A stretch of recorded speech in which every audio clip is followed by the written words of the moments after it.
Good evening from Bengaluru, India. This is the FIBA Women's Asia Cup. It's the qualification for the semifinal between Korea and New Zealand.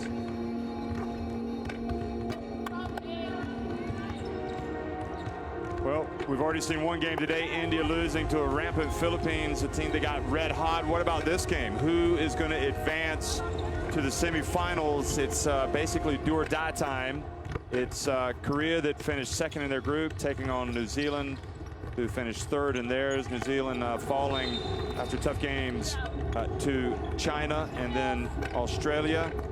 And Korea lost only to Japan. That was yesterday. Here's what happened earlier, 92-78, Philippines over India.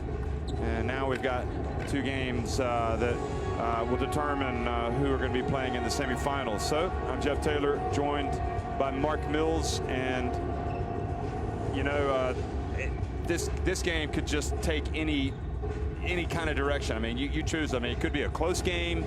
New Zealand could come out flat. Korea could run away with it. I just don't know what to expect, to be honest. No, and it's very two contrasting styles of basketball as well.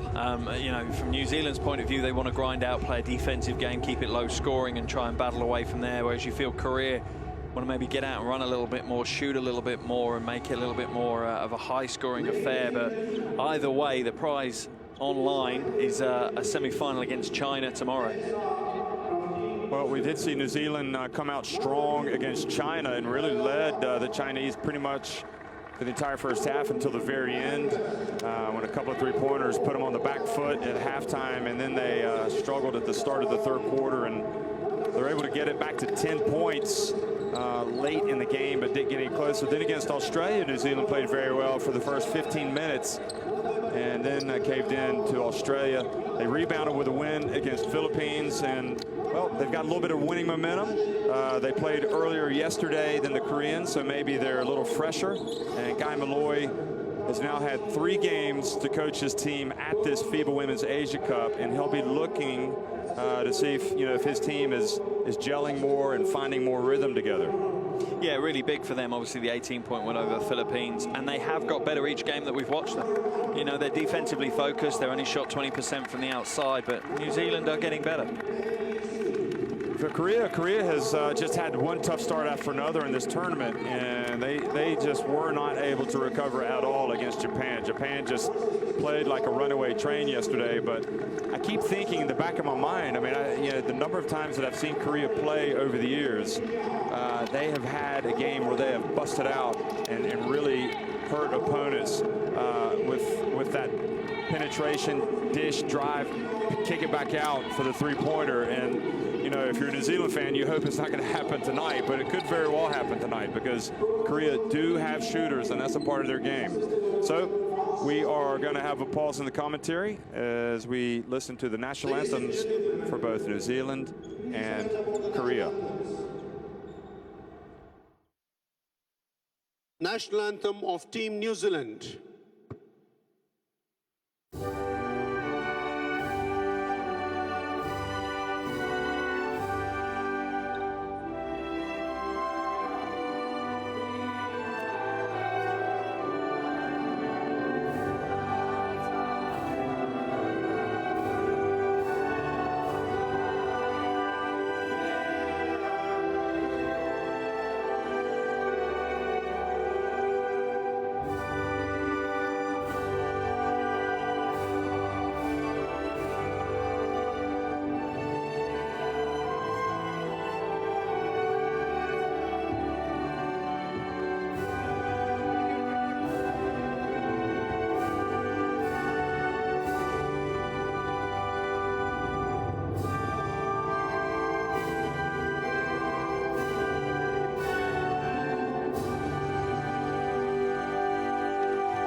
Please remain standing for the national anthem of Team Korea.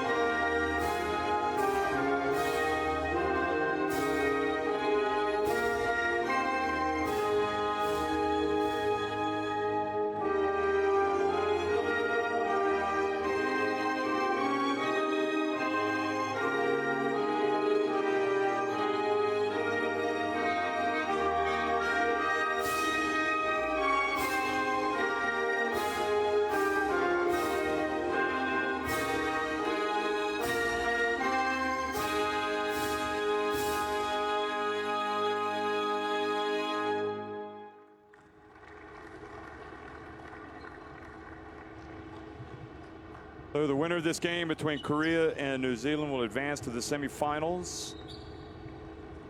And then they'll have 2 games in which if they could win one, they would get to the podium. And that would be an upgrade for both of these teams, because that didn't happen 2 years ago.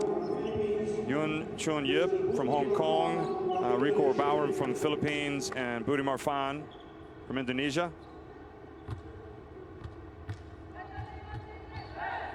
Calling the shots today, the referees. So we'll have a look at the rosters for both teams. And like I say, New Zealand really, defensive stance is what they put their names on. But there's some stars in that team. Boagni had a huge game against Philippines, 16 points, 5 rebounds for her. Expect similar performance again. But Michaela Cox has been their offensive threat. She's only averaging 9.7 points, but she had a good game against Australia. 10 points, 3 rebounds, 3 assists.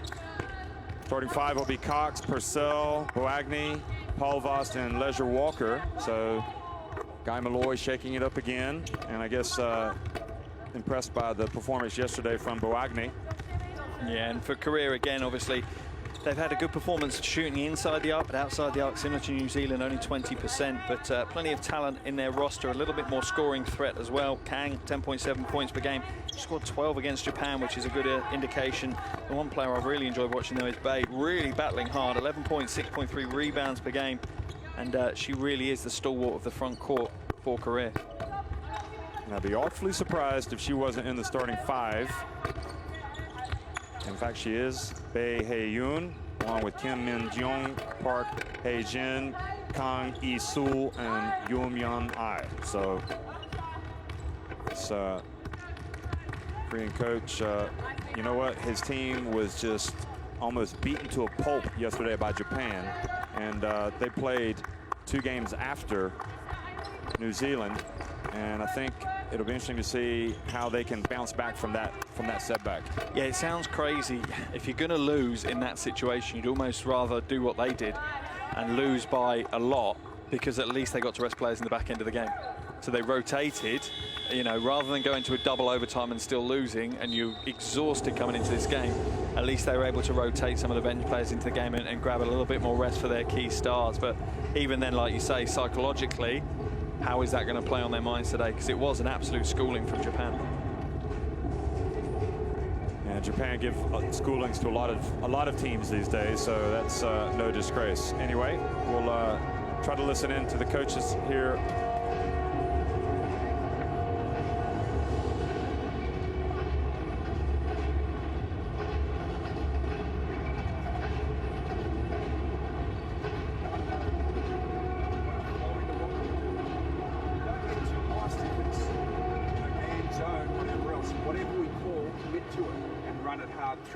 But the difference might be if it's our man, if we find out it's a man set and we're running through it, like it's going to end in a pick and roll, or it's going to end in an elbow game or something like that. If we get through it and we find they've dropped into that zone, then the 2 guys that are really important are the post guys. Keep making the passes.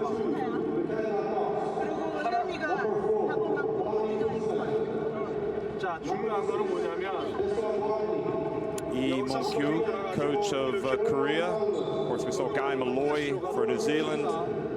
And in terms of world rankings, Korea at number 18 in the world, number 4 in Asia. New Zealand all the way down at number 42 in the world and 6th in Asia. So Korea do start as favorites if you look at the rankings. And if you look on tournament form, well, yeah, they finished 2nd in their group. New Zealand finished 3rd. Korea were able to beat a pretty decent Chinese Taipei team. So, but again, they're coming off a heavy defeat to Japan. And but these players are experienced. They've been in these battles before. I think it's imperative, just as it has been for really the other games, that New Zealand get off to a good start to give themselves a chance in this game against Korea. Yeah, they don't want to start slow, but what they do want to do is make the game probably slow. They want to bring it down into a half-court grind-out kind of game. They want it reasonably low scoring because they don't have, that go-to offensive threat.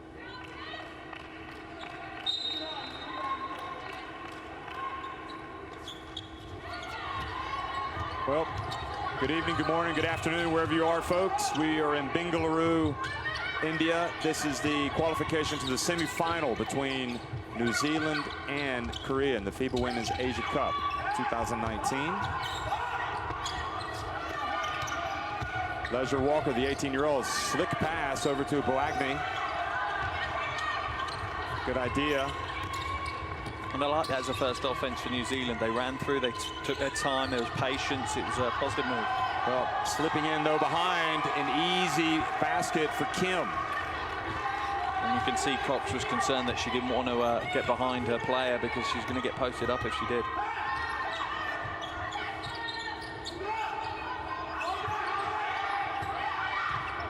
Cox left open, so she puts up a three.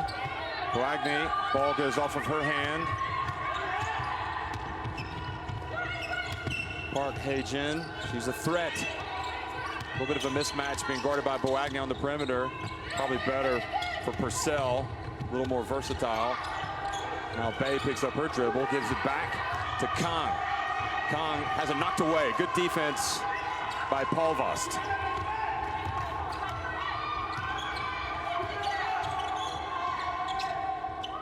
I think Ledger Walker's got potential to have a big game today. She's starting to get more and more confidence on the offensive end. Here she is, fakes it, goes baseline and lays it up and in right on cue. So obviously she's listening to you. She just seems to have shown some more and more sparks each game we've had. She seems to have found her feet at this level of competition, and you know, very young player, but already very well developed as an all-round player. Comes from a basketball family. Mom played for New Zealand at the Olympics. Sister plays in America, transferring to Washington State from Northern Colorado. So the turnover gives it back to New Zealand.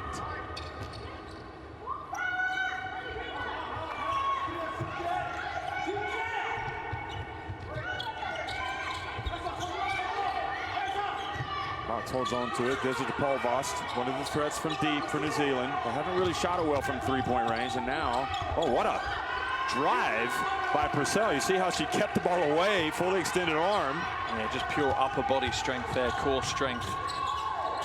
Kang from the left, and that's the key. You got to get those rebounds and don't give Korea second, third opportunities. And now Bay steps in front of Cox and picks up the foul. Yeah, and straight away she turns to Kim Min-young and says, look, that's your job. You've got to step in front of the cutter. That's not my job. I'm here to rim protect you. You've got to worry about the drive to the basket.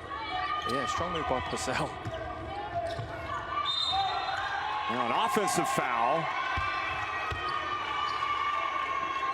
Illegal screen, moving. And that's the problem with Purcell. She picks him up.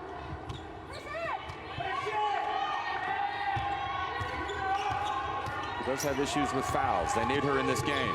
Her size, and again, her versatility is a huge asset for New Zealand, but they need her on the court. And now the drive and the basket by Park ties it up. It's been a nice bright start for both teams. They're approaching this in a really positive way. Both teams trying to play their own style of basketball.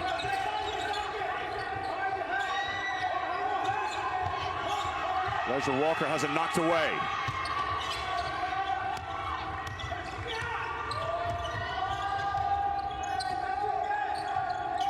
Young, guarded by Boagni, a long way from the basket. Now Kang considers her options. Park Hae-jin left wide open.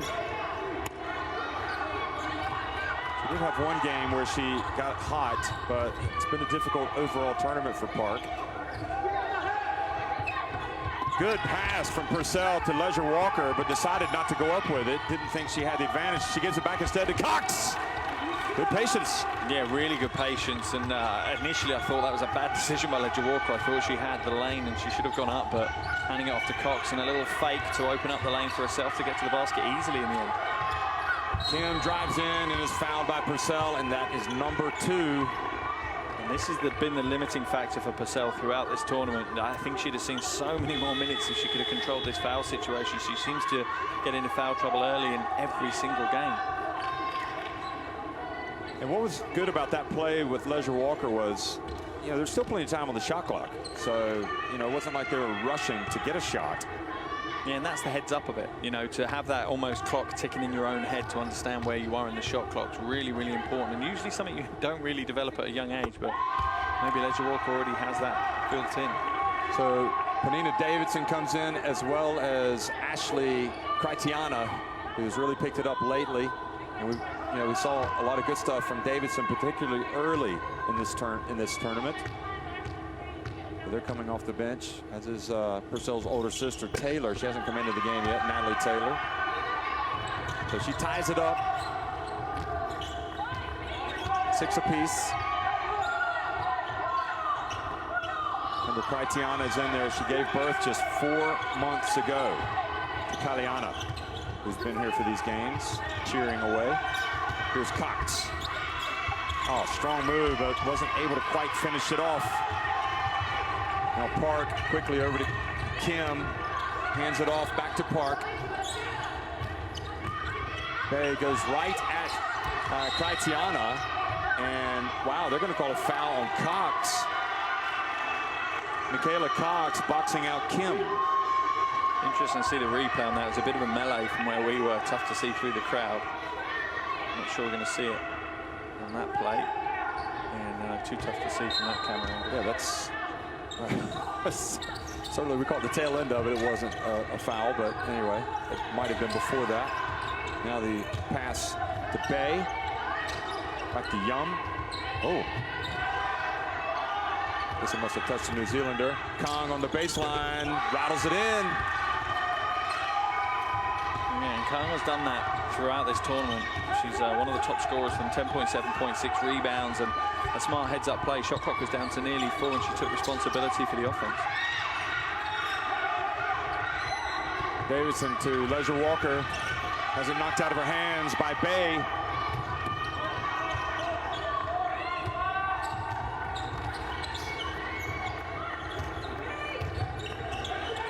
Walker on Kong now.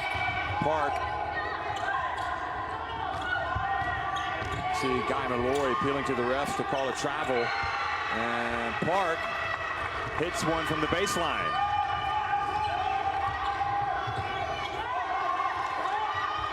Biggest lead of the game now for Korea, 10-6.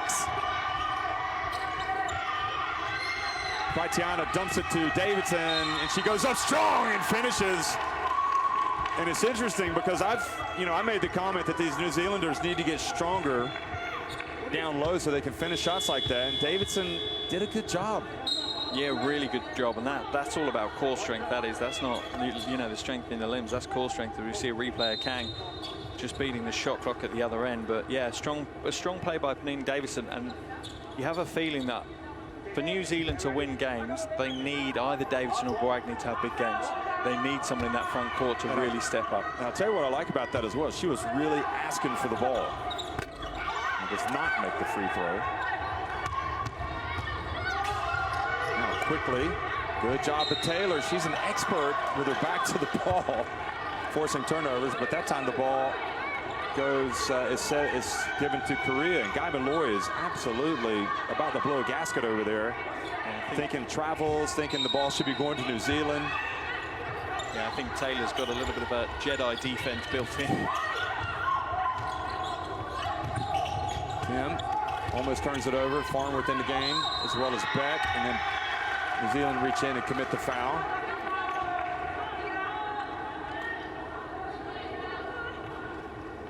And Beck's been an interesting player throughout this tournament. She brings so much heart and hustle when she comes onto the court. And she also helps out on the defensive end because she's put in positions where maybe she's a little bit too tall than you'd expect her to play in the defensive end, but just that extra wingspan, that extra ability to step wide creates problems for the other teams to get past it.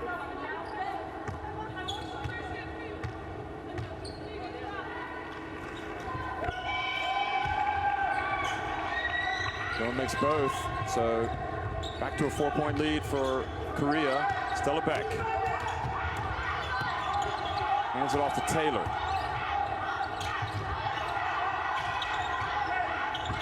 Boy, the Korean hands are very active, and they're making a lot of contact. I thought Young might have gotten away with one when she came out on Taylor. Look at the hold there. So It's only the second team foul on Korea. New Zealand are going to be over the limit on their next one.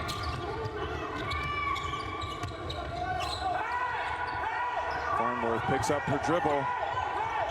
Is able to get it to Taylor, and then she dumps it, tries to anyway, to Davidson with 2 seconds on the shot clock. New Zealand will have it. Yeah, the foul situation for New Zealand isn't unexpected. It's how they play defense. It's very rough and ready. It's very physical. They are always going to run, well, likely to run a higher foul count than who they're playing. Kritiana gets it off under pressure.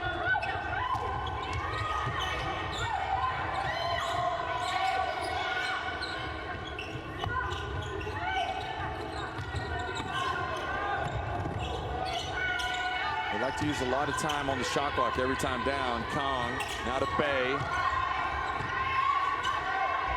Tries to go under.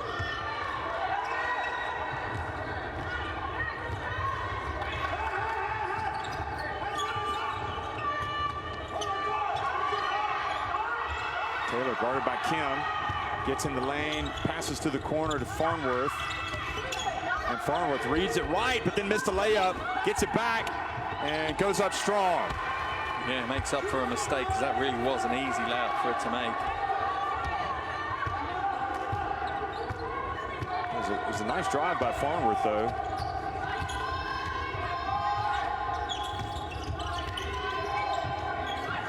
Hey, hands it off to Kong. That's in! First make from outside for Korea, and that will be worrying for New Zealand, because if Korea do eventually, you know, they've tried all tournament to get their outside shot going. If they do get it going in this game, it's very hard to stop.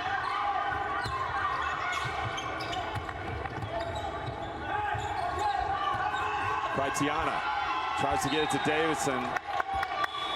Young gets over and knocks it out of bounds.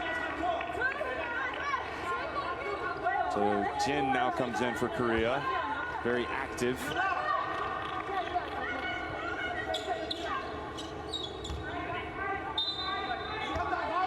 Just 4 seconds on the shot clock.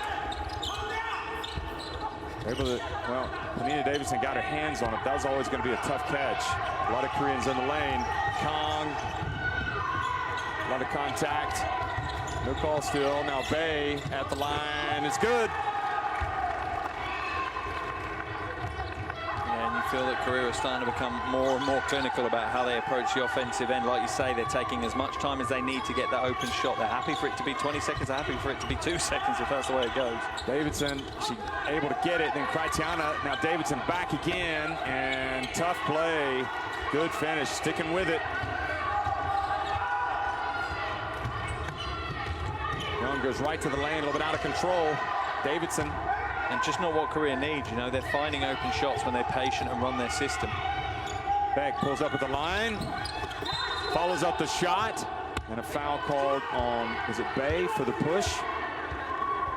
If it is, that's 2.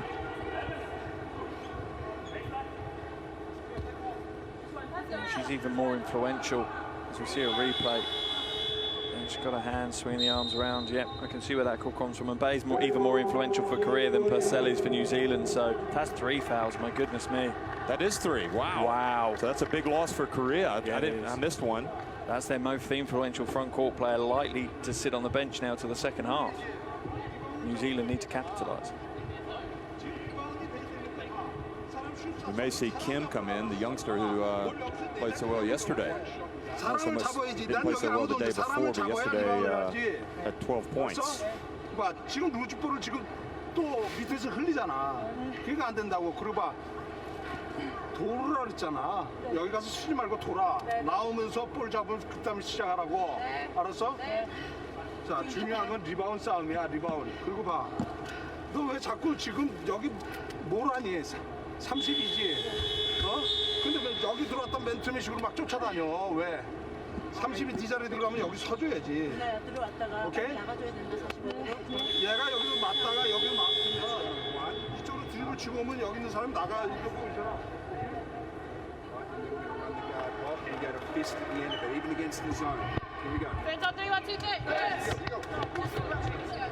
showed us those offensive rebounding numbers. Obviously, New Zealand obviously grabbing a few offensive rebounds to start with. With Bay going to the bench, I have a feeling that's going to go up. You know, if I'm Coach Malloy now, I'm saying to Klatiana and Davidson, crash those offensive boards hard, because I'm not sure. In fact, they're keeping Bay on. Very interesting, and that's a big gamble. Just double checking to make sure. Yeah, she's got 3 fouls. Maybe they don't know. Maybe they've not been made aware of it. Well, they ought to go straight at her. Yeah, Taylor to go at it. Oh my goodness. A lot of hand checking out there by the Koreans, not being called. Farnworth gets in, flies in.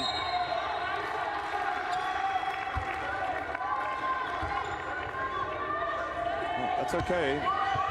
They call it that way on both ends. I'm sure coaches will be happy with that. But they'll be content. And once again, New Zealand drop into their 1-3-1 zone.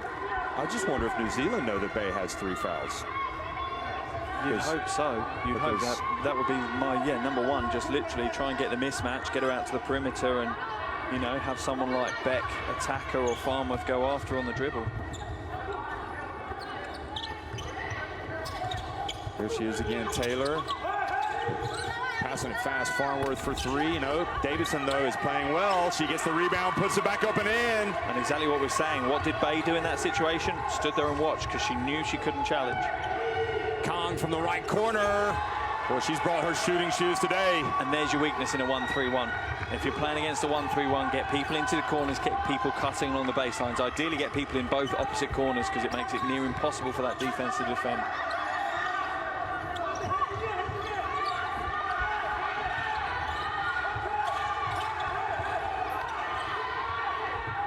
And they do not get a shot off in the end, so that's how the first quarter ends. Frustration for New Zealand as Kong drills her second 3-pointer, and then New Zealand go down and fail to get off a shot. Yeah, Farnworth having to chase that baseline. It's tough. Korea lead it 20-14 at the end of 1.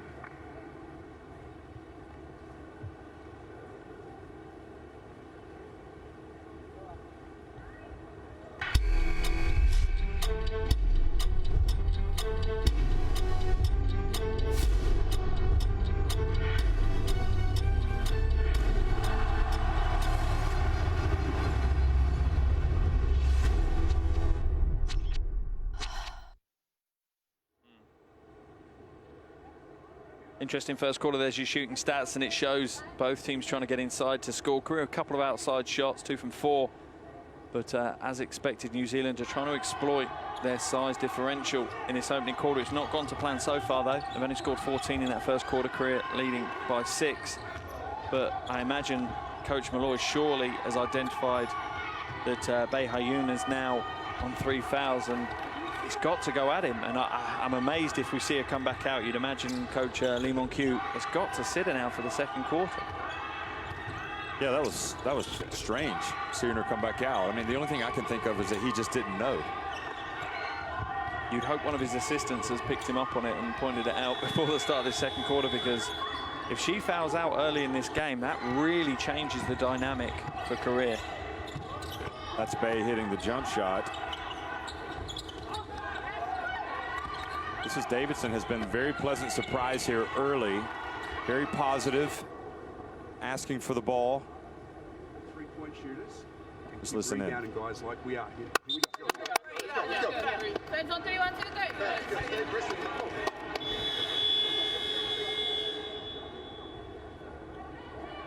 But Kong has been the player that has really lit it up so far for Korea, and one of their veteran players, so that is not surprising. She knows how big this game is. Obviously, you lose, you don't have a chance to get to the podium. Yeah, we're into that one and done stage of the tournament now. It doesn't get much bigger.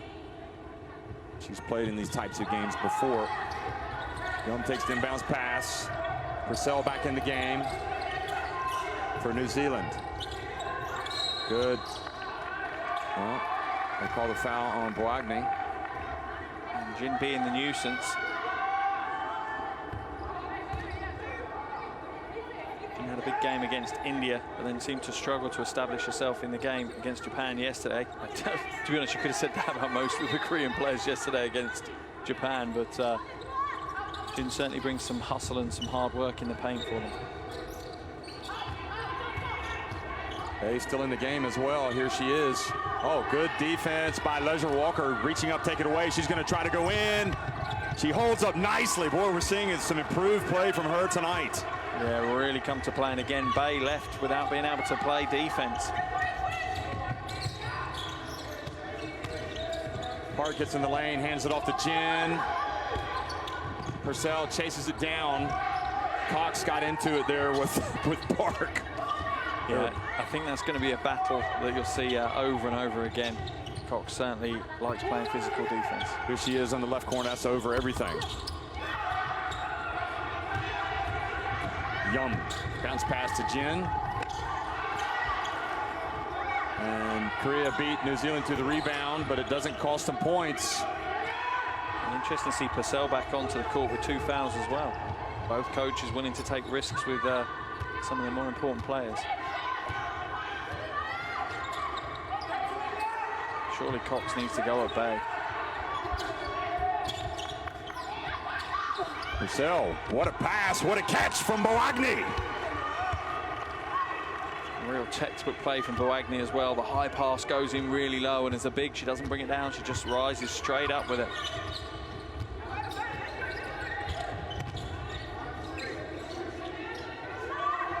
Jin fakes the handoff, goes in. It's amazing sometimes how the simplest plays have the biggest effect. Just like you say, a really simple faked handoff and the defense just falls apart.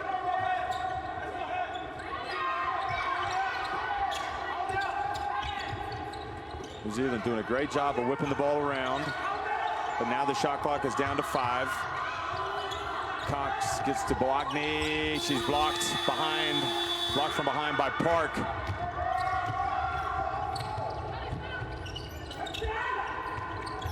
Into Bay. Good play, Korea. Real smart pass from Kang as well. She timed it perfectly. She knew Bay was going to make that slice down the lane. She had to wait and time that pass. This time the pass way too hard and way too high.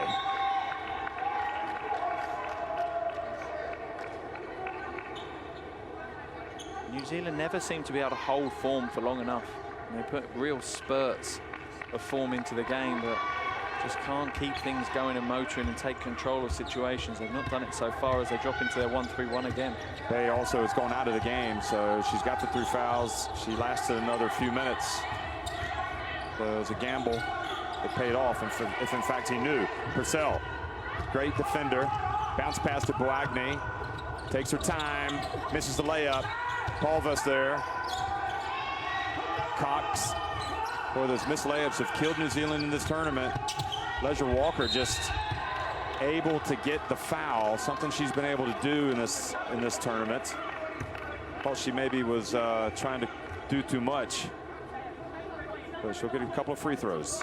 Yeah, she pushed this one quite hard, and basically in the end she just threw up the circus shot and tried to draw the foul. There was no way that shot was ever going to go in. The whole intention of the shot was just to lure one of the Korean players into fouling, and she managed to do it.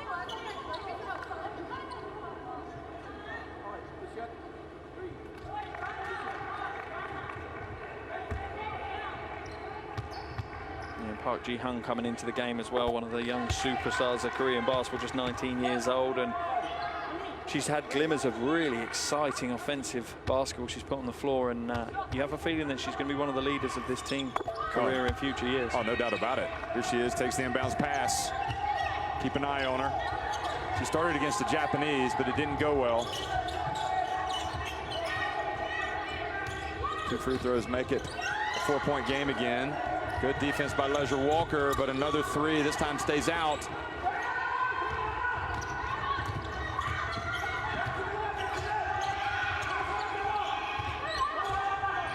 Pulvis runs to baseline.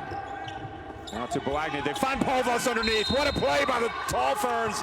And she had the 3-point play. She made it. But she'll have to settle for a couple of free throws.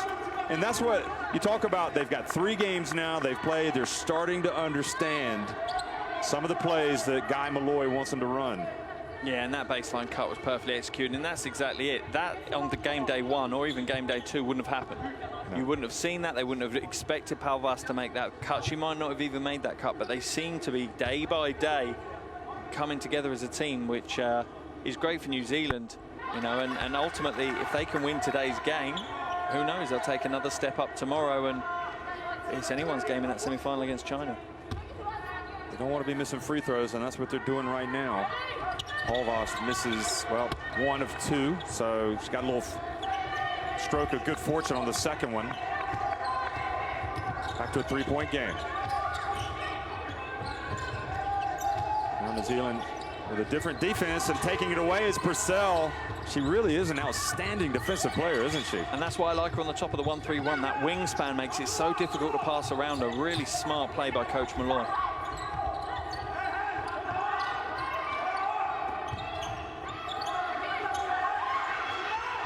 Palvas for 3! Well, would that have counted had it gone? They called the block, probably would not have. They called an illegal screen. Is that on Purcell? It is, that's her 3rd foul. Wow. That's interesting, isn't it? Both sides have got players in foul issues, and similar kind of players as well. Well, be good to get another look at that, but it's just a recurring theme for New Zealand, trying to keep Purcell on the court. 알았어? 자, 가운데서 볼을 따라 여기 나와. 이 45도로. 여기 서. 알았지? 이 사람이 드리블 치고 이렇게 이 사람을 맞추면 이렇게 들어가서 이 사람이 이렇게 하면 요 사이 봐봐. 이렇게 서 있잖아. 이렇게 서 있다고 이렇게. It's actually one of the better shooting performances by the New Zealanders. Back to here. Don't start your cut then. Just wait. Let the ball go to that pass, and then you'll be open. And we'll be able to hit that one, and then this one. Remember the next action, throw back, pass to there, and the next guy cut, because they're going to try and stop the feed to the elbow.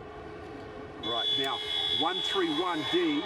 I want Ash, you push it across.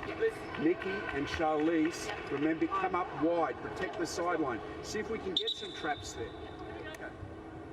Yeah, and Kang Yi-sul having a good game. 8 points, 3 rebounds to a name, and that corner 3 really deflated New Zealand. And she's got an all-round offensive game. Some serious range to what she does. She's happy to drive to the basket as well, and she's one of those influential players. When she starts firing, things go well for Korea. Yep, she's an influencer. Popular word these days. Much like yourself, Jeff, on social media, right? I doubt that. Not at all. Kang again, unbelievable. She has saved her best performance for the Kiwis. That was a 2.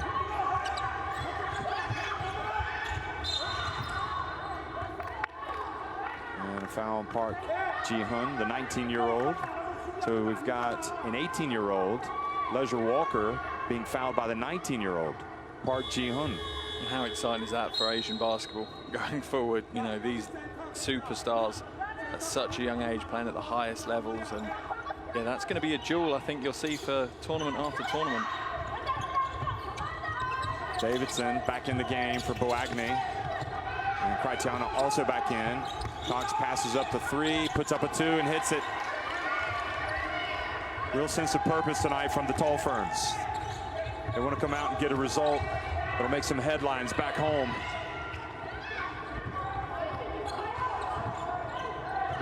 Park for 3. Davidson has it. Looked like she got raked, but anyway, Kritiana gets it. And New Zealand can tie it with a 3 or pull to within 1. Remember, Bay on the bench with 3 fouls for Korea. Purcell on the bench for 3 fouls for New Zealand. Cox for 3, that was short. Much better defense from Korea there. They were chasing New Zealand off the line and really hustling. This energy zapping type of defense they're playing. Well, why didn't Park just go straight to the basket there? She had it. Kritiana back to Kang. Could be trouble. She's been wheeling and dealing. Look at her this time, a little bit too much. Yeah, a little bit too much sauce on the shot off the glass, and That's good defense from both sides at the moment. They seem to have raised the intensity levels on the defensive end, which is causing both teams to take difficult shots. Krajciana seals the defender, and then it goes off her hands and out of bounds.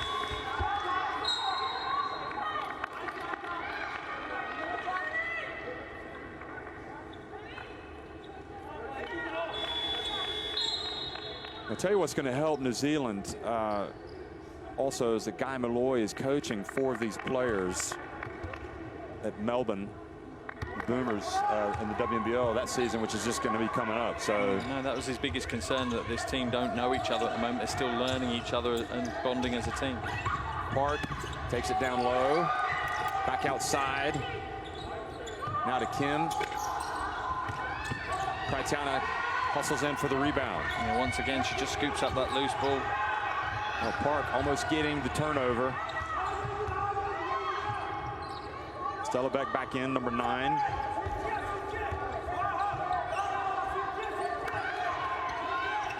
Now Krajciana, shot clock down to 5. And a late foul called on Korea bails New Zealand out, because it looked like New Zealand didn't realize there was no time on the clock. Yeah, Kim Min-jong getting called for the pushing foul, and yeah, it was almost like they wanted the old 30-second shot clock. They didn't want 24. Yeah, get out of jail there. So that is foul number 3 in the quarter on Korea.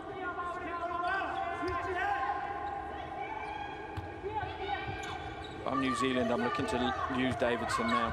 Put more pressure on the front court of Korea. See if you can get another one of their players in foul trouble. Offensive foul. This time called on Krajciana.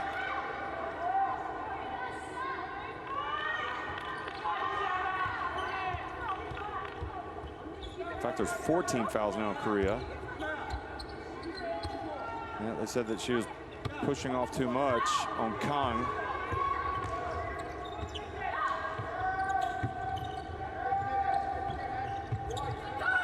To the corner, Kang, and Panini Davis with another rebound. Look at her handle the ball. Farnworth takes it into the paint and is fouled. That's free throws for the Tall Ferns.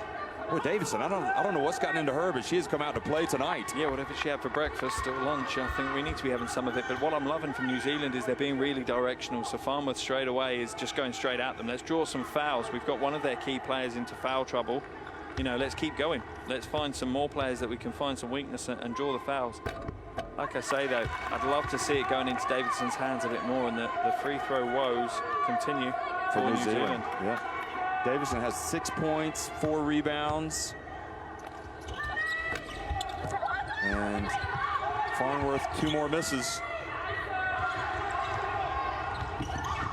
Bounce pass.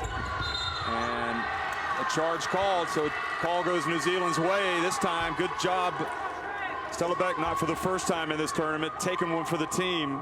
Yeah, just a hard-nosed play, just taking that stand. It's not one you want to do because it hurts. It looked like she was almost in the keyway. She must have just been out. Yeah, she just managed to get her heels out, but she intentionally did it. You saw her look down before she established herself. She did make sure that both feet were firmly outside.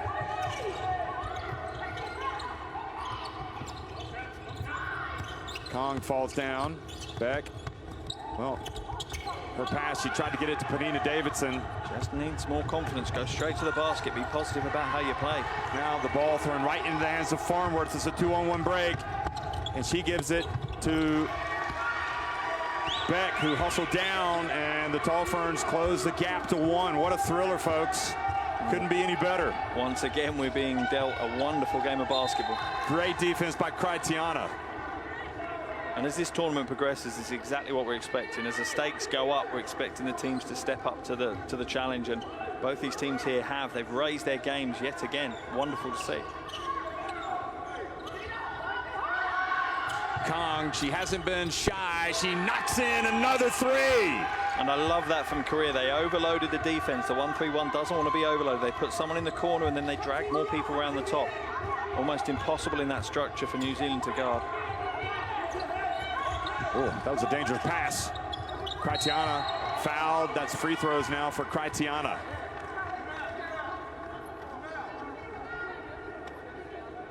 Yeah. Is that Yum who called it in the nose? I think so. I think that might be her third foul as well. It is. There's one player you've got to be aware of on the court clearly for New Zealand. If you're New Zealand, if Kang is out on the perimeter, you've got to find her. Yep. You chase over screens, you chase as hard as you can, and you know, if you're Cox in the situation like in the last, you almost have to have that sixth sense. Well, where on the floor is she? Is she in the weak side corner? Is she coming up high? Where's she running to? Because you know that the Koreans, the rest of the team, are looking for her. You know, they're looking for where she's spotting up. Penina Davison gets the offensive rebound and put back. It's a three-point trip down the floor. She's been tremendous tonight. Yeah, she's up to 8 points, 4 rebounds. She's putting in a stellar performance, and this is what they need. They need to show their dominance in the front court. They have a real chance of owning the paint here today. Jen back in for Korea, number 8. Excuse me, number 31. And now the pass goes into the backcourt. Stella Beck was trying to get there before Park, and Park knew it was going to be an over and back, but she had to hustle over and get it. And that's great defense by New Zealand. It really was. That said, I think they maybe have one more or 2 more passes in that defense before it gave up. But wonderful hustle, wonderful rotation, and good communication. That's the key for that.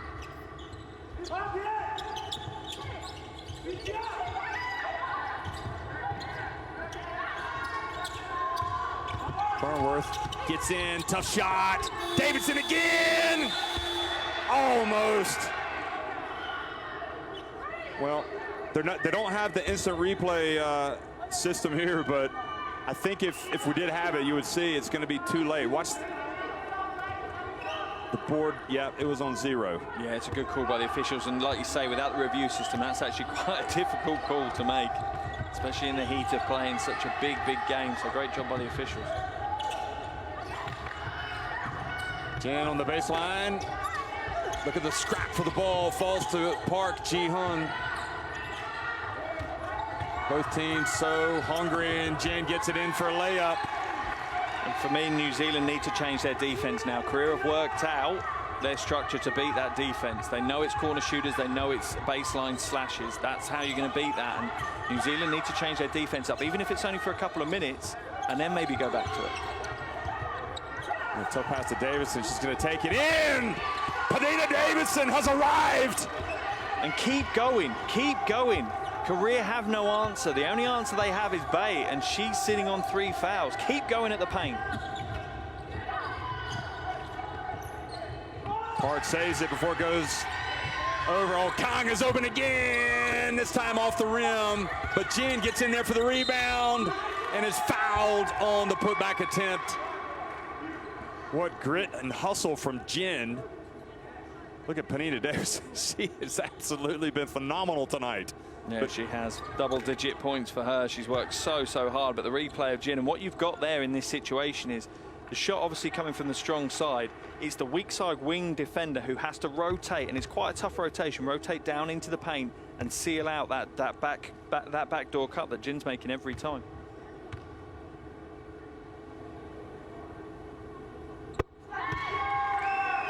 Well, New Zealand have had their struggles at the line. They are 4 of 9, but Korea are perfect. And that is always a worrying stat when you compare them like that. That's for sure. So 32-30 now, and just 0.4 seconds, and makes both. What a crucial sequence potentially. So, well, it's been a lot of fun. And Korea doing a good job, but so are New Zealand. Korea on top, 33-30 at halftime.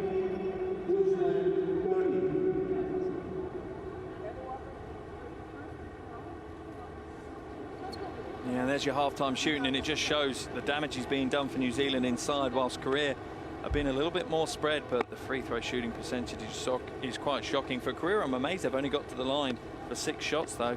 Rebounding battle reasonably even. A few too many offensive rebounds for New Zealand if you are Coach Lee, but a balanced game across the boards. Every statistic is pretty close, and that's why we've got a 3-point game at the end of the first half. Yeah, if the Tall Ferns don't miss 5 free throws, say they miss 2, we got a tie game. Yeah, we so, really have. Got a great contest. I'm not sure why we're watching highlights of India, Philippines, but anyway, we will be right back before the start of the second half. It's Korea on top of New Zealand in a barn burner here at the FIBA Women's Asia Cup qualification for the semifinal, 33-30.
to Quintejos. That's a wild shot, but she still makes it. Wow. That was a real circus shot. She's very lucky to get away with that one.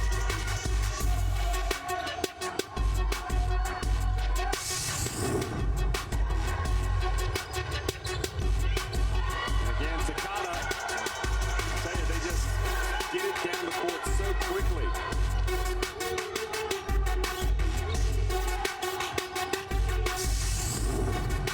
Gets it to Ezuri. She goes in for a layup. No! Hongju says, not in my house.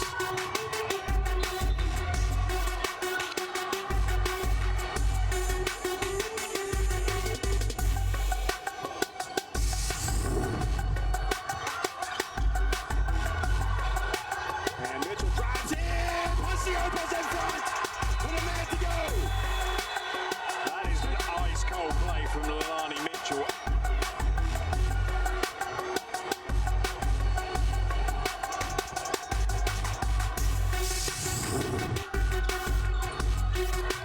Xiaoting has it, shakes it, fakes, spins, puts it out! Xiaoting with the spin!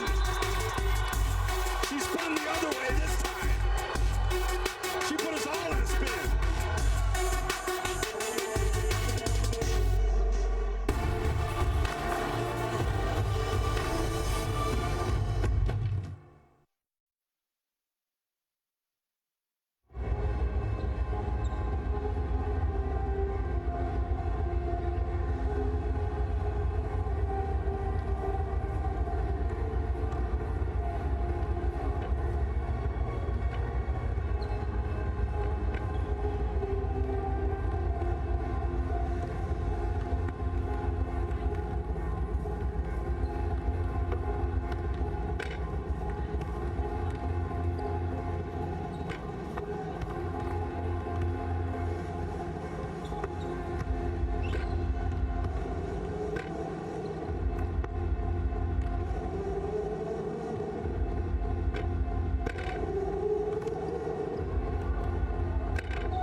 (33-30) Korea on top of New Zealand at halftime here in the qualification for the semifinal. Penina Davison has had her best game of the tournament so far here in the first half for New Zealand. 10 points, 6 rebounds. Inspirational effort from her. really kind of the new part of that new generation of tall ferns, and I think she has really risen to the occasion against a Korea team that has gotten great leadership once again from one of their veterans, Kang Lee-sul, who has 13 points, 3 rebounds, and 3 assists. So a riveting first 20 minutes, and we expect another riveting second 20 minutes. New Zealand in this tournament, they have had really solid first halves against China and Australia, but they haven't been able to carry it forward in that second half. That's probably one of the big challenges. But I see a different Tolford's team tonight, Mark.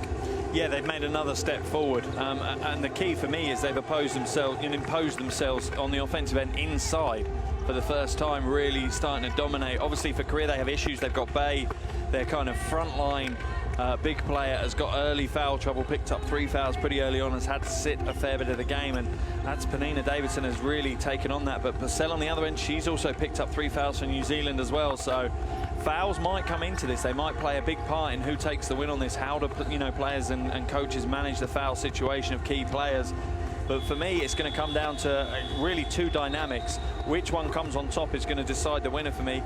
Are Korea going to continue to shoot well? Obviously, Kang's the one shooting well, 43%, 3 from 7 for her. Ken Wagner, by the way, from Chinese Taipei, watching before his team takes on Australia.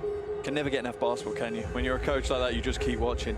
So yeah, it's either the shooting from the likes of Kang for Korea is going to win the game for them, or is it the interior presence for New Zealand that's going to rule the roost and get New Zealand the berth in the semi-final against China? The guy passing the ball in bounds is making Charlize pass it in. So she's going to cut over both screens. So really stationary, so you don't pick one up here. Just stand there, let them run into you if they block after your foul. But then I want the pick and roll with you 2 guys against man or zone. Now, number 11's on 3 fouls, and we get a chance to isolate and go into Tessa, go hard at her, pump fake, get her in the air, lean in, and make a 3-point play to begin with. Right, if we score, guys, we'll stay in the 13. If it's a miss, we'll just go into the 1. All right, big quarter. Let's go. Fans on 3, 1, 2, 3. 다시 달라고 그래. 다시. 오케이? 그리고 드리블 치고 열로 줘도 되지. 드리블 치고 열로 주고. 님들 화이팅! 실속 준비해. 실속 준비해. 나가면 안 돼. 언니 반대로 도와줘. 유나야, 교환할 때 도와줘. 혜윤이 좀. 리바운드 도와줘.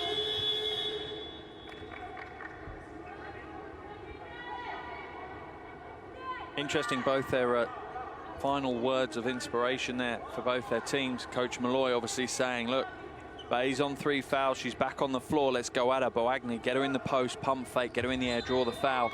And they're going to continue to use their 1-3-1 on the defensive end as well, only after a score though, by the sounds of it. Second half action underway here in Bengaluru, India. New Zealand and Korea, and Cox passes up to 3, instead takes the 2. And Bay, who has those 3 fouls, gets her first rebound here in the second half.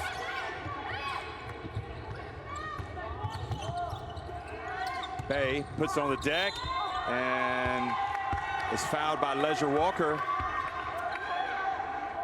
Leisure Walker needs to move her feet a little bit better. Well, yeah, it's just about body balance. That it's, as you're rushing out, you need to make sure you're still central on where your body weight is, and she's just leaning a little bit too far forward, and Bay fully exploited that fact.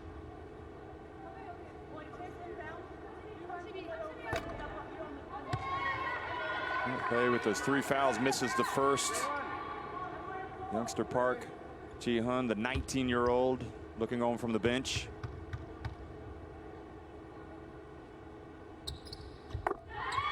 Bay makes 1 of 2 to stretch it to a 4-point advantage. And now the dump, and Bay coming from up top, knocking it away. Dangerous play by her. Leisure Walker rims out, and Bay, and Yum with the rebound.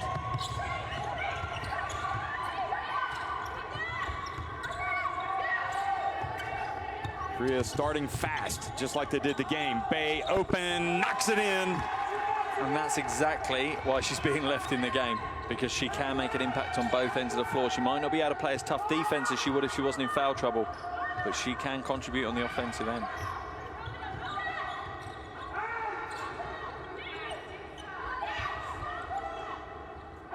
Shot clock down to 5. They get it to Purcell.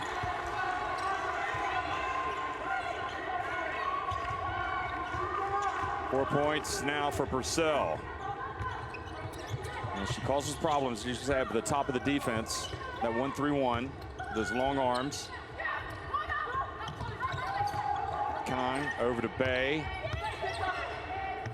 Over to Park for an open one, but nobody rebounded the ball for New Zealand.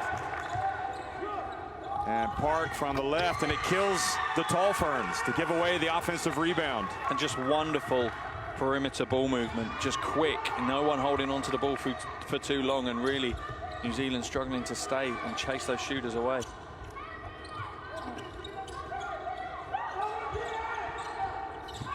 Cox open, drains a very important 3 for New Zealand.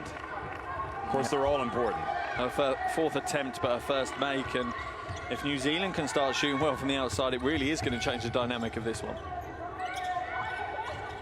Young tied up by Leisure Walker.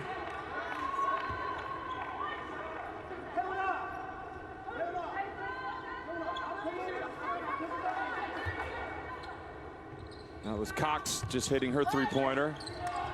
Park just hit one for Korea.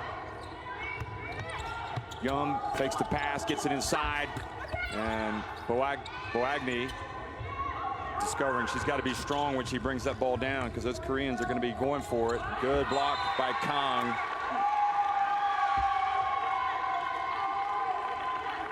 You just feel Korea seem a little bit more settled, a little bit more stable at the moment. New Zealand still trying to find a way to break them down, and they need to do it soon, because at the moment they don't seem to have a way through.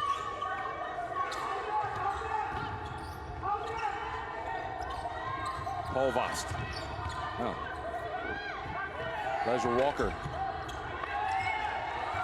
And it's smart play by Korea. New Zealand has struggled to shoot the ball from outside for the whole tournament, so giving those options up, giving the open threes isn't necessarily a bad tactic for Korea. You know, they're playing the odds. And backdoor cut. Great play by Yum. Great recognition. Yeah, wonderful pass by Bay as well.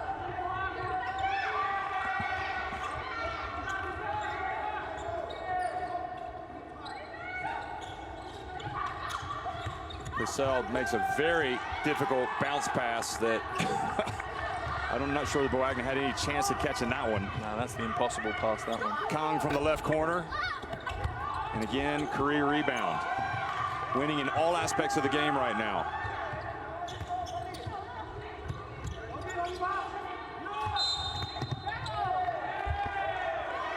And who's the foul called on? On Cox?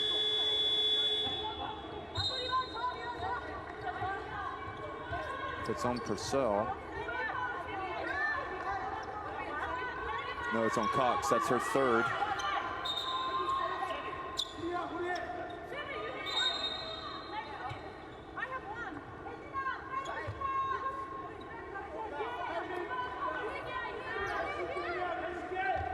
I like the move from Coach Malloy now as well. He's just brought Davidson to the officials' table to sub into the game. So Korea threatening here against New Zealand. The pass to Kim. Oh, she missed a layup. A reprieve for the Tall Ferns.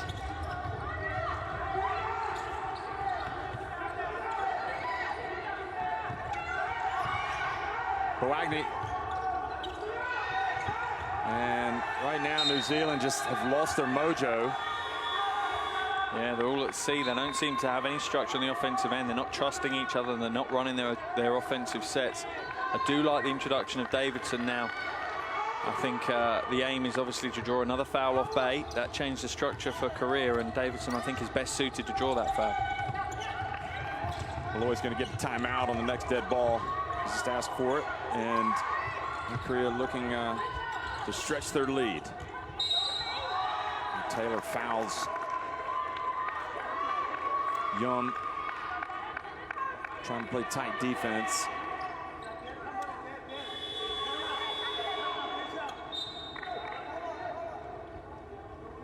Probably good timeout because 4.5 minutes in, not showing really any, as you say, they kind of lost their comfort level on the offensive end. Yeah, only scored 5 points since the start of the quarter. So yeah, I think it's a smart time. They need to do something. They need to change something on the offensive end because you have a feeling Korea could pull away pretty quickly otherwise.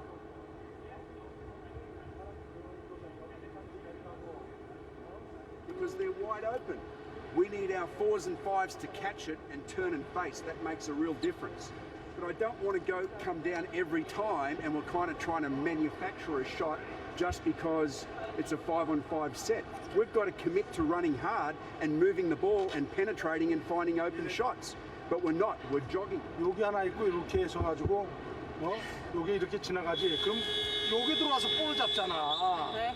이걸 빨리 들어와줘야지. 왜 몸싸움하고 여기서 너 혼자 가 그냥. 네. 걔 잡지 말고. 이번하고 8번씩만 체크해. 다운하고 난 다음에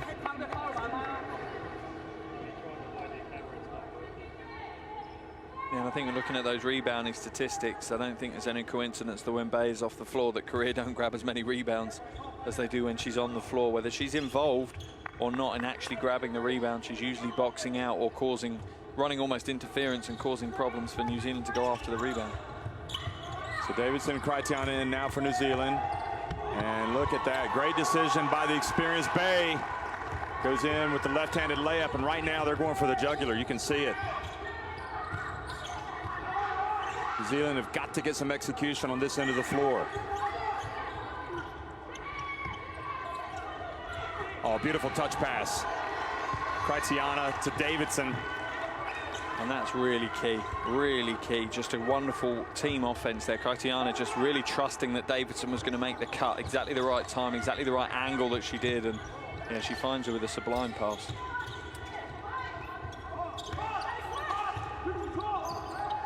Kim open, misses everything.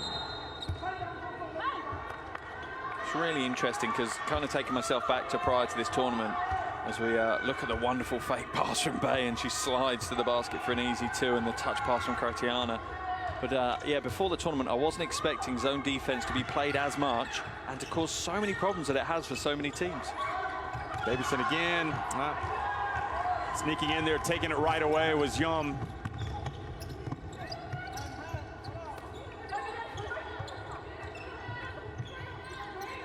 Park, and she gets inside, but New Zealand right now finding it awfully difficult just to get the ball.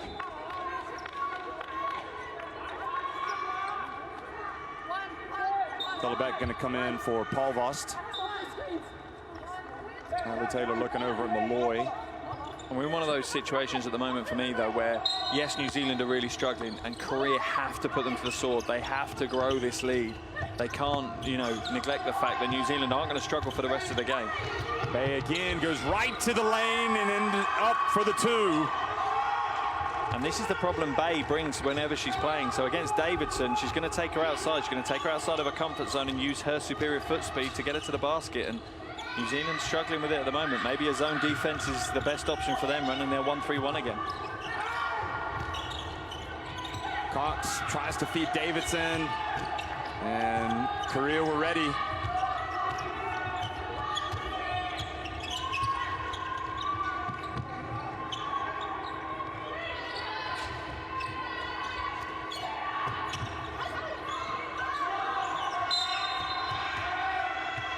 And they call a foul on Crichton for reaching in. And this is getting very difficult right now for the Tall Ferns. Davidson comes out, Cox out, Farnworth and Boagny back in. And you just feel that Coach Malloy is trying to find an answer to the Bay problem at the moment. He keeps rotating Davidson and Boagny back in and out of the game, hoping that one of them can solve the problem. Again, Bay this time passes to the corner. It's probably the preferred option for New Zealand that Bay doesn't go all the way, because it looked like she still would have had an opportunity there.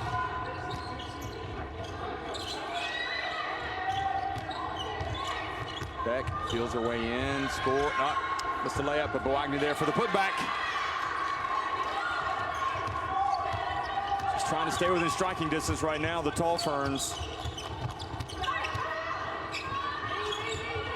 Kim, back to Yum. Shot clock down to 7, Kim. And now a foul, blocking foul called on Boagni, so that's free throws. I don't think Guy Malloy is too enamored with that call either. She got her with her left knee. Yeah, she also had a hand on her as well. It wasn't an arm bar or anything like that.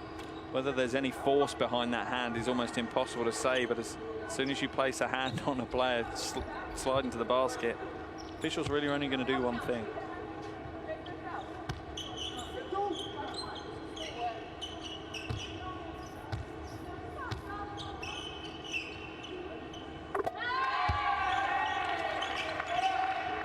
Newham's definitely had her best game in the tournament so far as well. 5 points now after that make. 2 rebounds, 5 assists, 2 steals. She's really stepped up. And Korea also still doing a great job at the free throw line. Yeah, 9 from 10 now from the free throw line. Absolutely lethal. Not where New Zealand need to send them.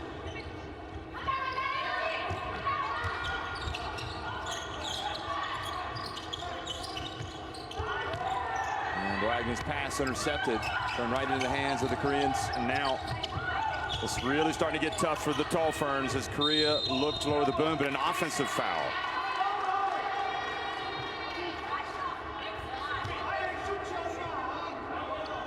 And it's Moon-Kyu taking Kong to task. Well, it's a bit of a momentum killer, you know, when you're just starting to get on top of a game, which is so important and has been so tough to get on top of. Giving the other team a way back in is, yeah, tough to take. And I like that Jin's trying to help down on Bay because she knows if Kratiana gets that ball in the low post, then Bay's in trouble, you know. And look, Jin straight across, tries to jump across and intercept because she knows she doesn't want to leave a teammate trying to defend with 3 fouls.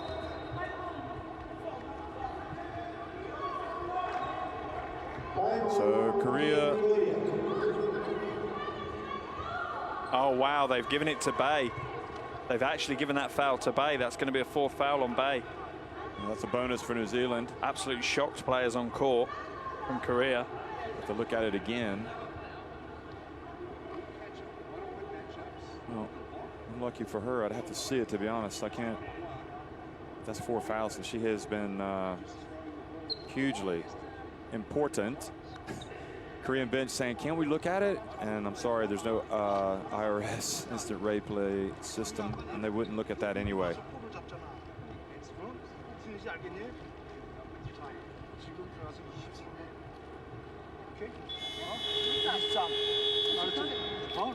여기 체크하고 내려가고 여기 쫓아가고 여기 같이 들어와야 된다. 센터 보면서 여기 사람들 이거 좁혀줘. 자기 사람 바짝바짝 나가. 알았지? 여기 이렇게 갔어. 그럼 나갔어. 그럼 여기 바짝 들어와. 여기 Blocking for a little bit longer. Attack the ring. We need a couple of open catch and shoots. Hands on 3, 1, 2, 3. Burns. 11's on 4 fouls. He's on the 4. If she's on the 4, he's on 4 fouls.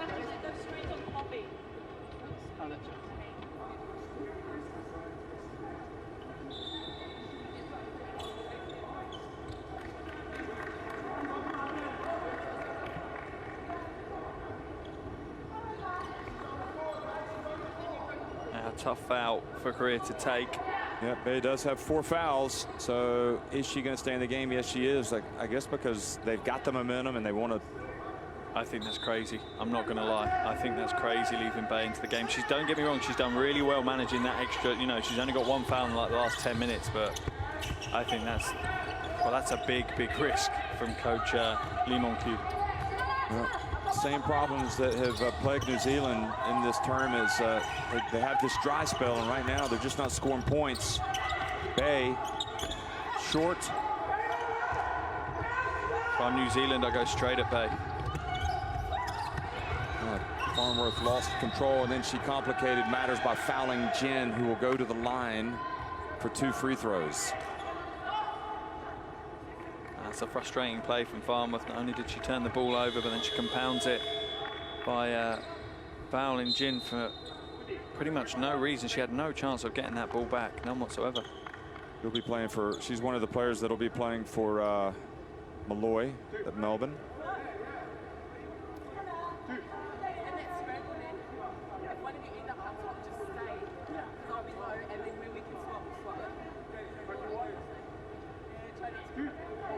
Korea have owned this quarter.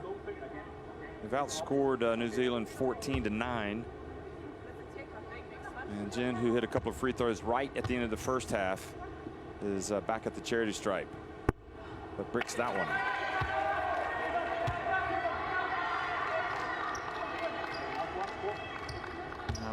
Unusual mistake from Korea at the free throw line. They've been almost perfect here today, and they've shot well from the free throw line throughout the tournament.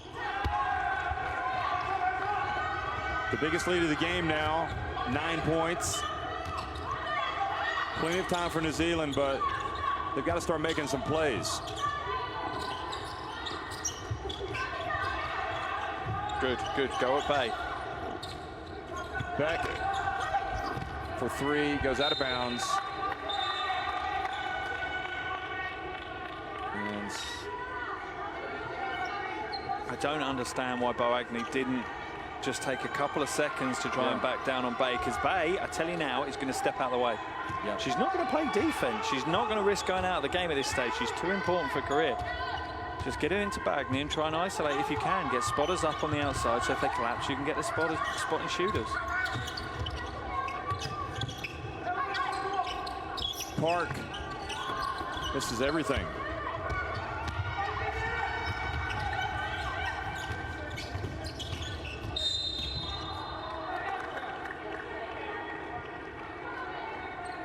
Young picks up the personal.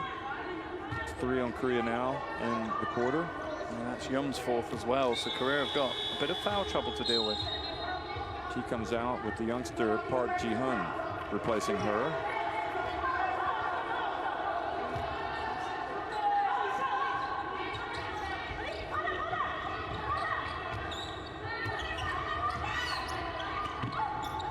So Agnew takes a short little jumper. Just 9 points here for New Zealand in the quarter. Just trying to stay in there, and they got to get a stop. Korea looking to lower the boom. Park open for three. Gets the long rebound. That Cox might come back in for Beck on that one. He didn't go for the rebound. Park, tough shot, short, and Bay gets it back for Korea again, and goes in, and she's blocked by Taylor. Really interesting there. It looks like New Zealand are running box and one, which again is a really old school retro defense to run. You've got Parvast just chasing Kang around the whole court, whilst the rest just sit in a box zone. So really interesting. Again, you're going to see if it works or not. Kang's obviously, when they've played a zone, been the deadly threat, so maybe that's what they're thinking. The box on one will eliminate Kang's exterior shooting threat, and they'll happily play that zone defense for the other four. Looked like Natalie Taylor had a lot of ball on that.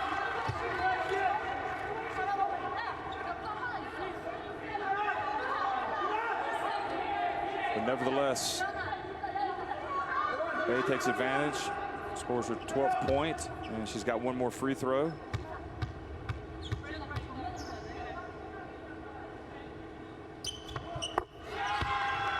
So now 10 points, their biggest lead of the game. Will New Zealand try to hold it for the last possession? Korea sitting in a 2-3 zone.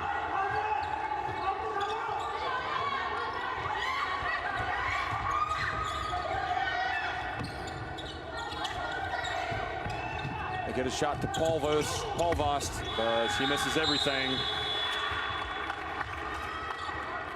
And the momentum firmly in the camp right now of Korea. Yeah, once again, New Zealand struggle offensively. So the lead is actually 11, 50-39, 10 minutes remaining.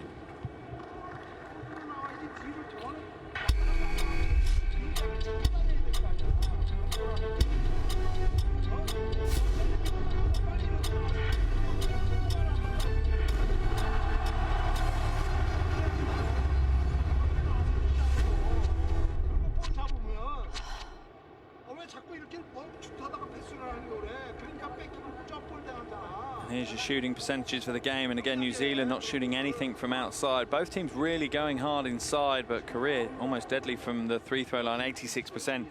But the issue you've got is New Zealand have no offense in that third quarter. Only 9 points they scored. Korea poured in 17 in that 10 minutes, and that's what's opened out this 11-point lead for Korea. And I'm not sure New Zealand do have an answer at the moment. I love how versatile they're being on the defensive end, running man, running 1-3-1, running box and one, which is a really rare defense to see, but I do like seeing it when you need to run it. And that end of the floor, they're not doing too badly. It's on the offensive end. They need to find some solutions.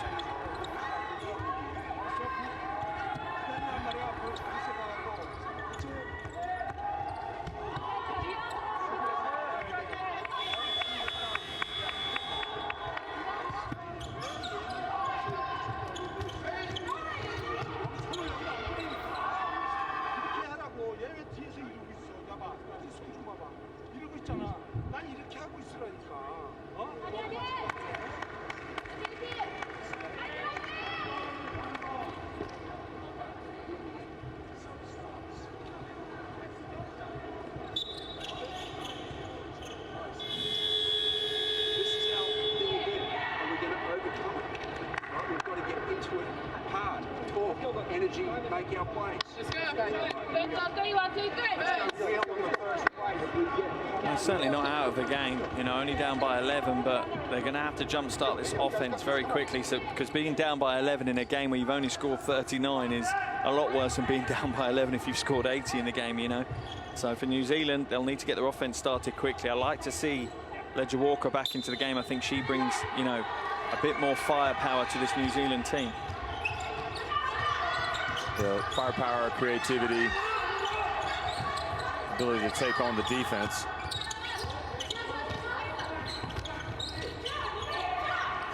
Shot clock winding down. Tatiana, that's big. I was wondering where that was. Much better. Hitting it yesterday. Much better, and they've overloaded. What they've done is they've put 3 or 4 players all on the same side of the court. Yes, it reduces your spacing, but it causes that 2-3 zone nightmares to guard.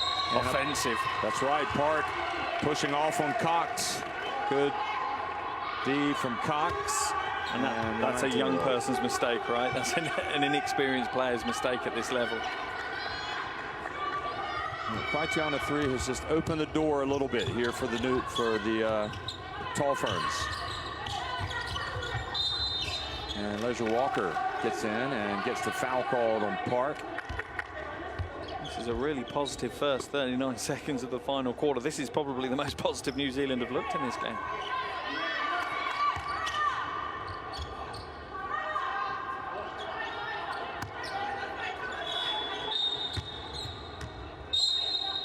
So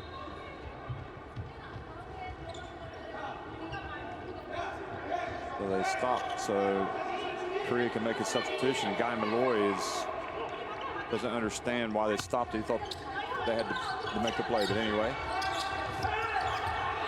And great hustle by Cox. Paul Voss needs to be more precise with his passes. Cox gets in, gets it back, trying to force it. They have to launch it. Tatiana there just not aware of the shot clock. She should have just caught and shot from the outside. She had half an opening, and she just hit a 3 moments earlier.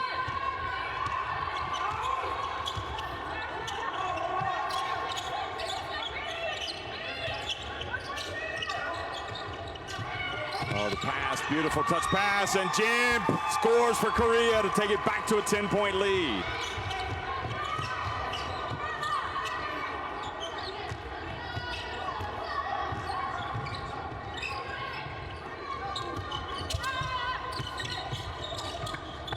Dump to Boagni. Tough shot from Boagni. And they really need her to step up now. She had a big game yesterday, a really, really strong game yesterday, and they need the same again from her, really.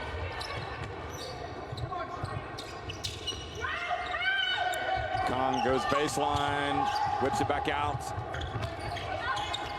Good hands, Boagni. Yeah, great hands from Boagni. She's starting to be more influential in the game, which is only ever going to be a good thing for New Zealand. Very, very talented. And Inbounds it to Bay, then she hands it right back off to her teammate, and Yum puts it in. Tough basket to give away for New Zealand. It's amazing how many times you see that, the inbounder getting the ball back and getting an open shot straight away. You think defenders would pick that one up a bit more. See if they can get Kritiana open again. Pleasure Walker fouled by Jen. That's 3 on Korea. Free throw line could come into play here for New Zealand in the 4th quarter. It could do. They're going to have to be better from the free throw line than they have been, though. The thing I'm still finding frustrating about New Zealand, they got points against this zone when they overloaded. They put way too many players on one side. That's what they need to do at the moment. Here she comes again. Balanced. She's open, but Jen comes out on her this time. To get it back to Boagni, she has a sight of the rim and launches it, but maybe a bit rushed. And I still don't understand why New Zealand haven't just had a couple of possessions, thrown the dice a couple of times and tried to draw that foul off Bay.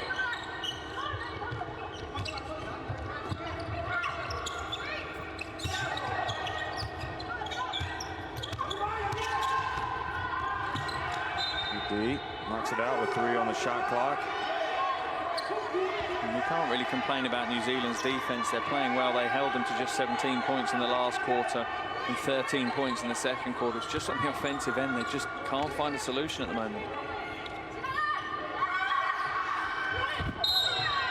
An offensive foul here. That is number 4 in the quarter on Korea.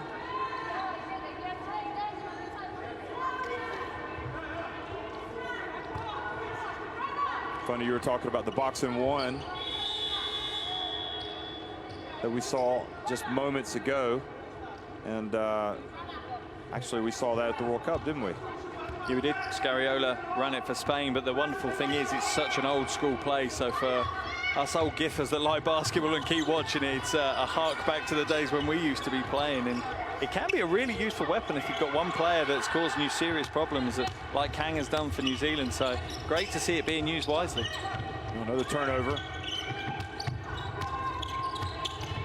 Korea with looking for that, put that New Zealand team to the sword here. Bay gets in, gets blocked by Palvast. And once again, New Zealand, great defense.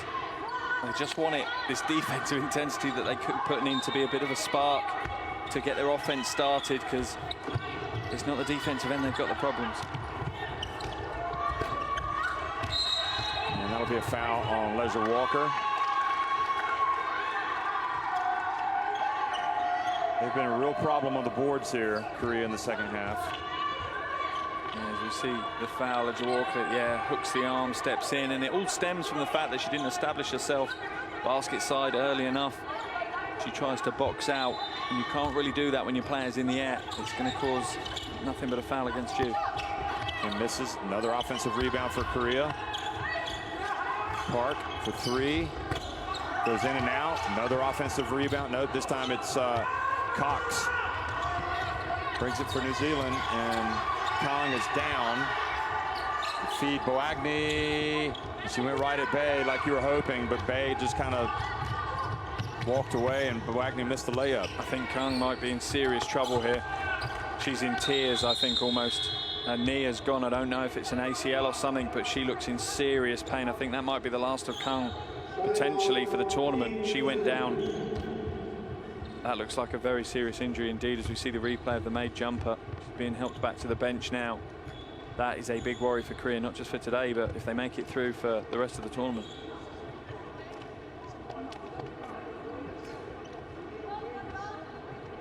Well, she's going to be seen to over here, so looks like she might be going back into the game, that's for sure, with 6:13 to go and a 12-point lead for Korea.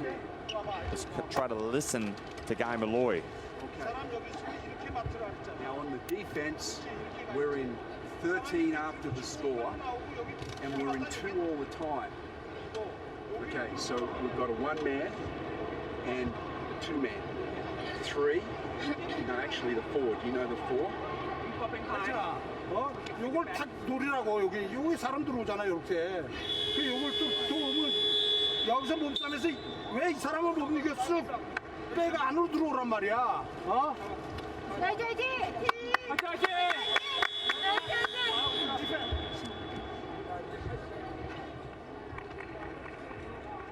Here it is, watch. Oh, so innocuous, isn't it? But when you see innocuous injuries like that, there it looks like she's holding her hamstring. Yeah, when you see innocuous injuries like that, it almost makes it worse because you're thinking, well, there's nothing obvious, so it could be something bad. She's going to make her way back to the change rooms by the looks of it. Or is she just going off the end of the bench? Looks like she might be going off the end of the bench to receive further treatment. Well, Purcell, I was wondering what had happened to her. She's come back into the game. She's been out for a while. Her bounce pass, good and converted by Paul Vost. Back to a 10-point deficit. And you wonder if that injury to Kang will, you know, psychologically impact career. One of their teammates going down, an influential teammate. Could it take some of the wind out their sails? Well, we're about to find out. Kim from the left corner. And Paul Vost is really out there working hard. But the ball awarded to Korea. Good pass from Purcell coming out off the bench. And that's what they miss when she picks up those fouls early on. You know, she's a smart player, a real high basketball IQ, and it's just a real shame for New Zealand that they don't have her on the court for more minutes in a game. Young fouled by Paul Vost. Stepped in front a little bit too late. Yeah, and they managed to drain the shot clock down to just 4 seconds. So it's a bit of a killer for New Zealand. They'd worked hard on the defensive end for that long. New Zealand in a 2-3 zone. Kim busts it right at the top of the lane. Korea starting to look like good bets here to move on to the semifinals. Up 12.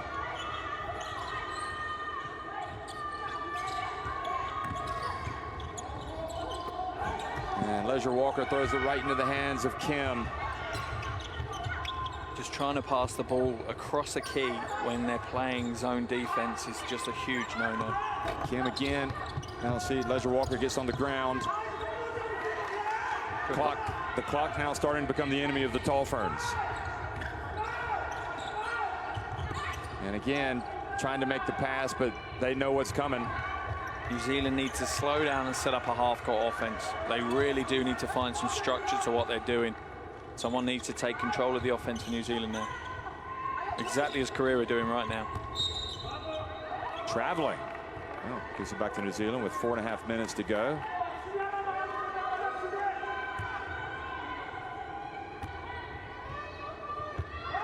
The New Zealand team are looking very tired at the moment as well, though. That's, you know, not going to help their cause of getting back into it. There's Purcell at the top. Pass to Crociano is at her feet. Taylor for three. Short. Paul Vost gets it back. Bounce pass to Taylor. Nice shot. And again, they need to go at Bay. We see once again that Bay doesn't want to play defense because she doesn't want to commit a foul. They need to identify the fact that this is happening and just go straight at her. Keep targeting her on the defensive end until Korea change something, because they're going to have to. That was a quick shot. Possibly helps New Zealand get it back quickly. So Crociano. Leisure Walker for three. Follows up the miss. Gets it, puts it up and in. Back to an 8-point game. Much better from New Zealand. They're being a bit more structured, a bit more patient on the offensive end. So just 3.5 minutes to go now for the Tall Ferns. And now Korea definitely want to take some time off the clock, you can see.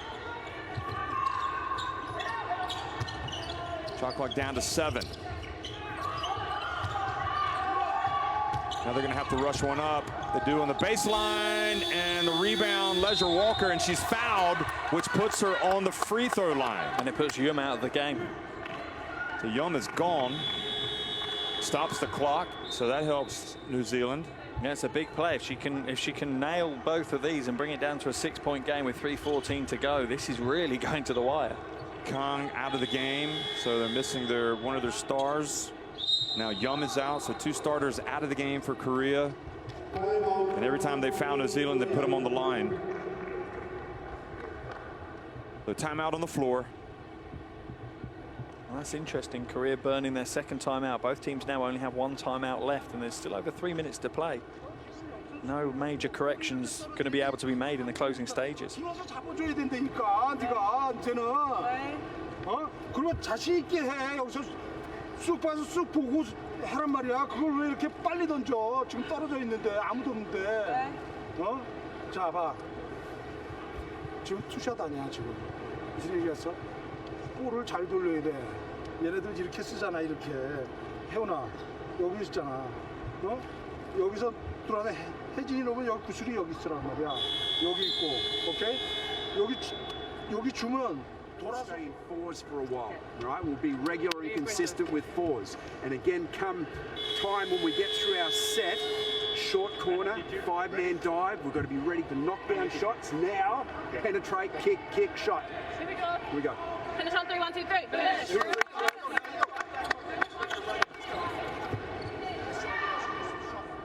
Well, Kong seems to be a little bit better on the bench for Korea, whereas I don't think she's going to come back in. But at least she's up and about, which suggests it is possibly muscular. I wouldn't put money against her not coming back in. I think she's one of those players that wants to be involved. She wants to be in games like this. This is her kind of game. Another missed free throw for New Zealand, meanwhile. And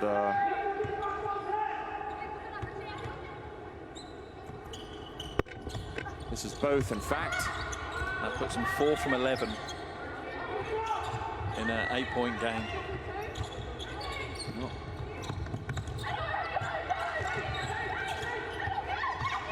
A quick pass goes off the hands. Leisure Walker has it. Cox steps back for 3. Taylor goes for the rebound. Bay has it. 2:45 to go.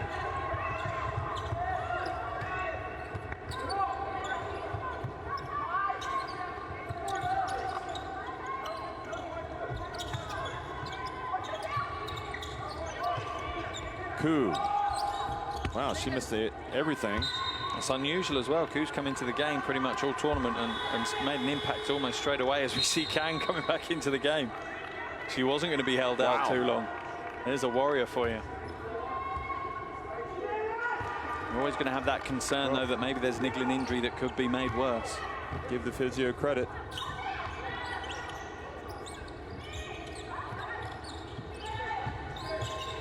Clock is definitely the enemy now for New Zealand. They've got to get the ball up.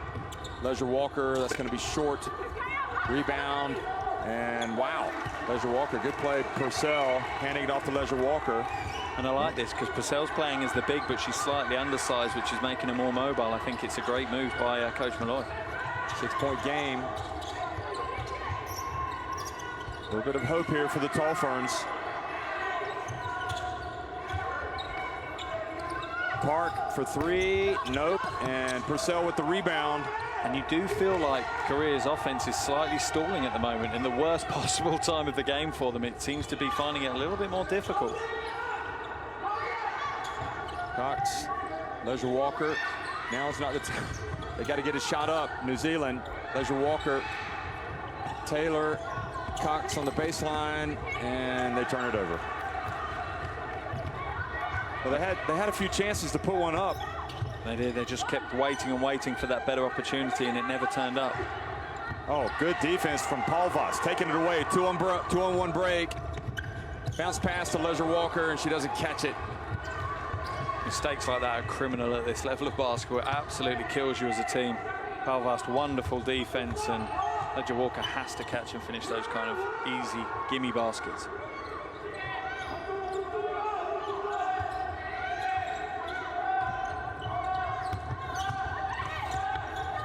Park, Ji-hun puts it up. Taylor hurries. Will she stop for 3? No, she passes to Cox. She's going to launch it for 3. Taylor goes up for the rebound. They've got to launch it. Palvas is taking too long. You can't set an offense up. You've got to get a shot away. Cox goes in, tough move. And that might be that. New Zealand running out of time. Oh, if they're not going to foul, then the game is over. If I was them now, I'd be fouling. You still had 20 seconds at that point. You had the game still to play for. Well, they gave it a go, the tall ferns, but Korea too good on the night, and New Zealand just not enough offense has been their problem, and also the missed free throws. I mean, just killer for them, going 4 of 11 at the line. If it doesn't kill you, it makes you stronger, so they'll be looking to come back. And Korea, you know, you have to wonder, they got on top, but they didn't put them away. They're going to have to play better if they want to advance in the semifinals. But anyway, they get to the semifinals. They win 58-52 over New Zealand.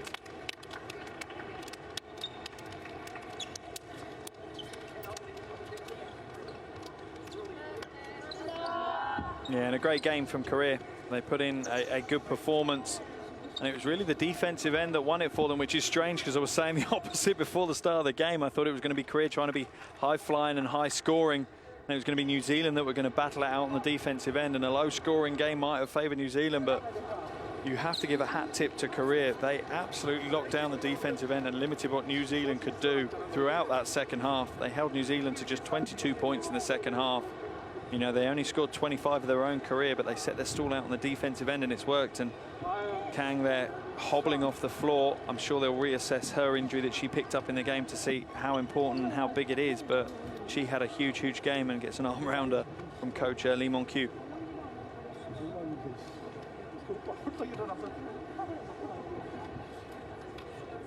So they will advance to the semifinals. Yeah, China awaits. And that will not be an easy one, but see the numbers, and we've harped on about the missed free throws, but also New Zealand just 2 of 16 from deep. They needed something positive to happen on the offensive end. They just they got it in the first half, but Korea came out stronger in the second, just got better execution. And as you said, just really made life difficult for New Zealand. Yeah, they did. They completely locked down on defensive end. New Zealand just struggled time and time again to break down that zone defense.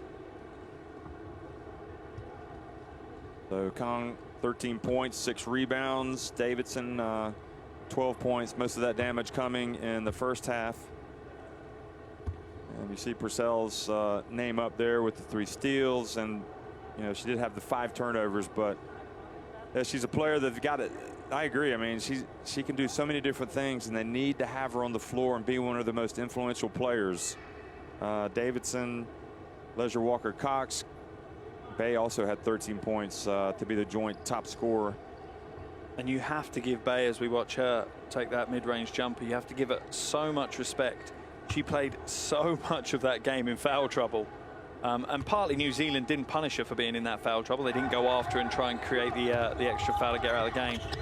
But she played really, really smart defense. Really smart defense. And Korea set their defense up to help her out. And her teammates stepped across and helped her out all they could so that they could protect that final foul of hers. And, you know, you see the smiles on the bench there in the replay. And I'm sure there's smiles in the change rooms now. And their minds will start switching forward very soon to that game against China tomorrow.